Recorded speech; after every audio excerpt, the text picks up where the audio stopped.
Welcome to Coach's Corner, Cav fans. Week three, post Jefferson and leading into the Minster game. Let's start with a review of Delphos Jefferson.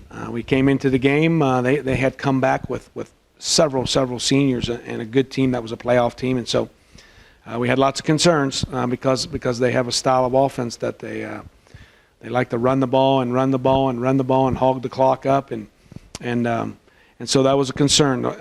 Also, the way they get up to the line of scrimmage and run their plays really quickly. So we weren't really sure how we would handle that. But we found out pretty quick that we did handle it, and we had a couple of wrinkles in our defense that they hadn't seen that really worked well. So Coach Bruns was calling that defense, and we kind of talked about it over the weekend, and a couple of us would say one thing, and then we'd add on to it, and so it was a good mix. So Coach Bruns put that package together and did a really good job calling them, and we kept mixing it up and really got after their run. And once we stopped the run and kind of got them in wow, what are we going to do if we can't run mode, I think they only threw 6-7 passes, and so we shut them down.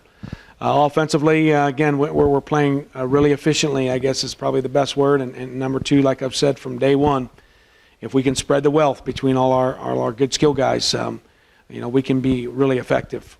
And so that's what happened. We had 3-4 guys with 3 catches, 4 catches, 5 catches, and we had a decent running game. We'd like to maybe improve that a little bit, but we'll keep working at it. PD Post, I think, had 90 yards rushing and 105 yards receiving. So he had a really good day, really effective day. Jack had an outstanding day at quarterback. And our offensive line is playing excellent there. Malavey Bettinger at left tackle, and Brandon Holman has taken over the left guard spot. Brandon Forstuff at center. Mitch Clooney at right guard has moved from tackle to guard when Mal came back. And then Troy Sanning is a junior who's stepped in there at right tackle. So that group is the best thing about them, and they're really athletic guys. They're not huge, although Brandon Forstuff was about 270 now. So that's a good sign inside the middle.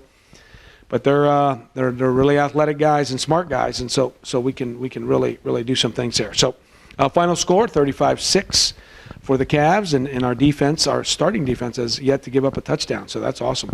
So hopefully we can continue that. As we move on to Minster, as you know, comes in as a state defending champ, Division 6, and beat a good Kirtland team last year at the end of the season. And so they ended the season on a high note. And they've started the season 2-0, beating Fort Laramie and Sidney Lehman. And they create some problems, just like every team as we watch. We feel like there's things that we've got to stop or we've got to worry about and things like that. A couple things come to mind. Number one, they have a lot of seniors on their team. I think 18, 19, and several of them are starting. A lot of them play both ways. And when you have lots of seniors, there's a lot of pride factor in there that especially when you're defending your state title, that you want to continue that. Offensively, they lose the big Wolf kid from last year who was outstanding, and a few of their O-linemen, but they come back with a core of pretty good receivers, and I guess different from the last 2 weeks, they run and throw. So it's a mixture. Kenton, week 1 was all pass. Last week, Jefferson was all run, and they do a pretty good job of mixing the pass and run. So that's a concern for us. They don't do a lot of things with formations and things like that, but what they do, they do it well. Defensively, again, a unique defense from what we've seen. Again, we opened up with Kenton with the old Michigan State 4-3 defense, and then game 2 was another 4-man front. So that was kind of nice to go from Kenton to Jefferson.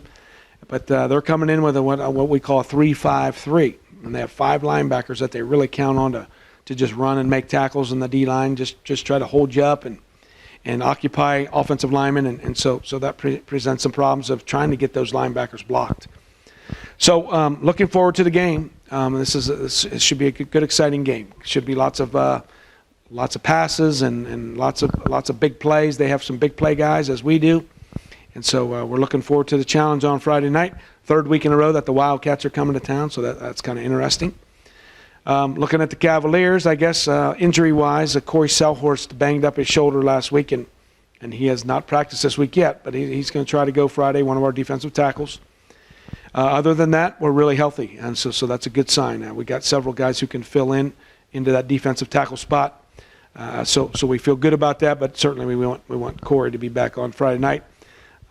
Things to work on, I guess probably number one is getting rid of some of the penalties. And a lot of those have been on kicking game situations, especially on the punt return. So we need to clean that up a little bit. It's really tempting to block guys in the back when you lose them. And so we've got to clean that up a little bit. Kickoff has been good in the kicking game. Punt, we haven't had to really punt with the varsity offense yet, so that's a good sign. Kickoff return, we've only had a couple, and one was really good last week. PATs, I think 6 and 5, 11 for 11 for 11. So the kicking game is in good shape. And so we just got to try to keep getting better and stay efficient and defensively stop the big plays and make them work. So that's been our mode of operation these last couple of years. So we hopefully can continue to do that. I appreciate anybody who's out there watching that you're following the Cavaliers, and so hopefully we'll come back and beat our third Wildcat game in a row. So thanks for watching, and go Cavs.